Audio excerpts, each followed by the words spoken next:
res razpadla. Nabiranje gob je lahko zelo dobičkonosno, lahko pa vas tudi kar precej stane. Kar pogledamo si prispevek. Od začetka septembra do danes so na policijski upravi Novo mesto obravnavali 20 vlomov v avtomobile. Storilci so med drugim vlamljali tudi v vozila, parkirana v gozdovih in na gozdnih poteh. Pred njimi tako niso varni niti gobarji in nabiralci kostanja. Jože Kočjanš, gobar in domačin, to opaža že vrsto let. Se sigurno dogaja, to ve tudi policija, ki opozarja. Kot kaže, govarjanje ni več edini šport, kjer lahko brez skrbi rečeš, da si šel po gobe. Ne samo, da moraš paziti, da te s 3 kilami jurčkov ne ujame inšpektor, še na vlomilce moraš paziti. Ker se lahko zgodi, da bo po gobe šla tudi tvoja denarnica. Kaj je še povedal gospod?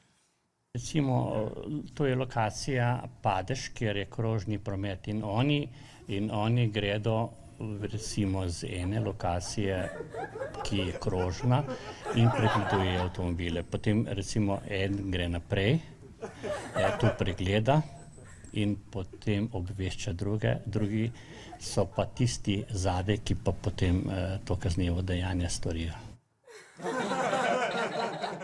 Vi samo mene vprašajte, jaz vse vem.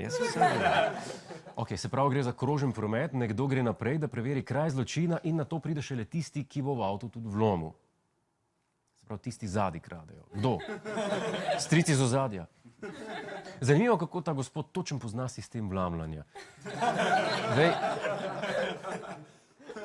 mogoče pa on vlamlja.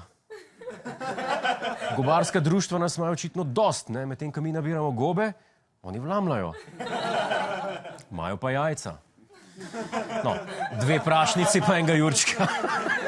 Z policijske uprave Novo mesto so sporočili, da je pri naselju Mačji Dol začetek tega tedna prišlo do neljubega incidenta. Namreč eno od gobark so oškodovali nepridipravi za kar 1000 evrov. Lastnici avtomobila so lomili v parkiran osebni avtomobil in odtujili torbico z dokumenti in bančnimi karticami. Seveda se to zgodi v Mačjem Dolu, kjer so doma pretkani mački. Gospe so pač gobe zaračunali po gobarskem ceniku. Jurčka za jurčke. Kaj pa pravijo policisti? Policisti opozarjajo, če vlomilca zasančite pri samem dejanju ali če je vlomilec že vlomil v vaše vozilo, jih nujno pokličite. Seveda do prihoda policistov ničesar ne premikajte in ne pospravljajte, da ne boste uničili koristnih dokazov.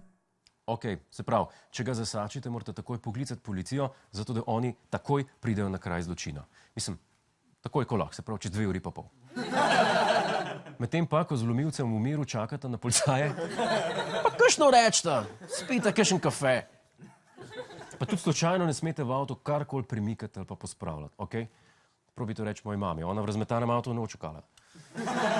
Policisti torej predlagajo, da ne greste z avtom po gobe, kar ni metafora za vožnjo v nasprotni smeri po avtocesti. Hej, preden greš, klikni tukaj in se naroči na naš YouTube kanal, imamo pa tudi TikTok, Instagram in Facebook, tako da le urno.